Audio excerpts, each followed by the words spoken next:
What if the very first thing a man ever did to impress a woman happened 50,000 years ago and you are still doing the exact same thing today without even realizing it?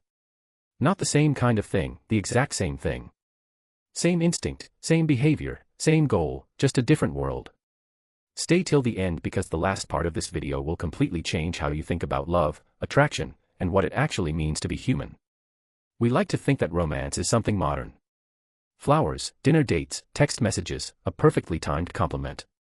We think ancient humans were too busy surviving to worry about any of that. We are completely wrong. The truth is that impressing a potential partner was one of the most important things an ancient human ever did. It was not just about feelings, it was about survival.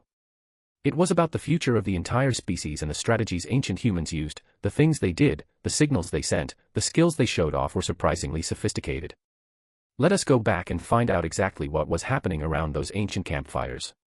Act 1. Prove you can provide. Imagine you are a young ancient human male. You want the attention of a particular girl in your group. You cannot send her a message. You cannot buy her something. You cannot show her your car or your apartment. All you have is yourself, your body, your skills, and what you do with them. So, what did ancient human males actually do? The number one thing was hunting.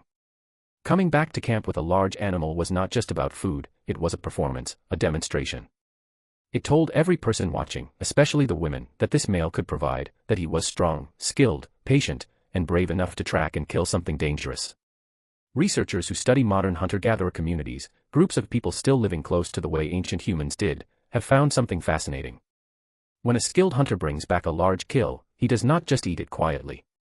The meat gets shared across the entire group, and his status immediately rises.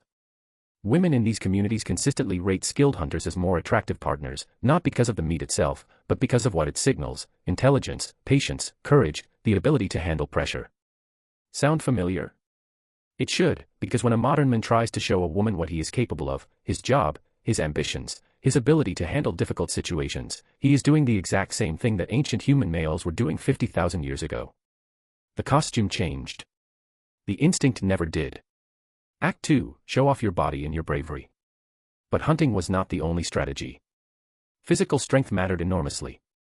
Ancient human males who were bigger, faster, and more physically capable had a clear survival advantage, and females could see that advantage directly. But here is the interesting part: it was not just raw size that attracted ancient females, it was bravery. Researchers studying both fossil records and modern hunter-gatherer groups have found that ancient males would regularly take on dangerous or difficult challenges, specifically in situations where females were watching.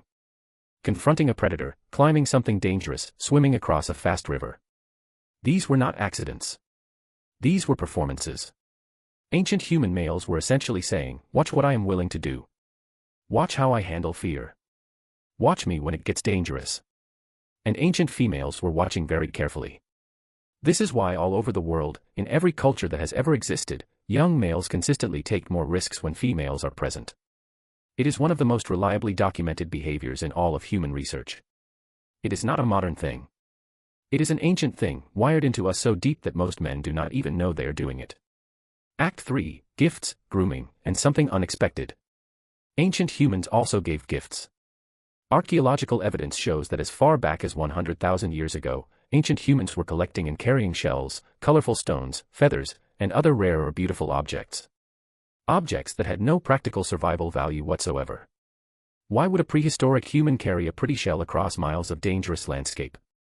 The same reason someone buys flowers today. To show attention. To show effort. To say, I thought about you specifically. I went out of my way for you. And grooming mattered, too. Ancient humans decorated their bodies with pigments. Early forms of body paint come about long before any civilization existed. Red ochre, found at ancient sites around the world, was used to paint skin. Feathers, bones, and shells were worn as decorations. These ancient humans were getting dressed up, making themselves look appealing, putting in effort before they walked into the group. So, here is what you now know that most people never stop to think about. Every single thing that humans do today to attract a partner, showing off skills, taking risks, giving gifts, dressing well, demonstrating bravery, every single one of those behaviors has a direct line running straight back to the ancient campfire. The ancient human male who came back from a hunt with a massive kill was doing exactly what the guy in the gym is doing today. The ancient human who climbed a dangerous cliff while a girl watched was doing exactly what the guy on a motorbike is doing today. The ancient human who picked up a beautiful shell and brought it back for someone special was doing exactly what the man buying flowers is doing today. None of this is new. None of this is modern. Every romantic gesture that exists, every signal, every display, every small act of showing someone that you noticed them, was already happening in a world with no cities, no language, and no rules. Because the most powerful force in human history was never a weapon.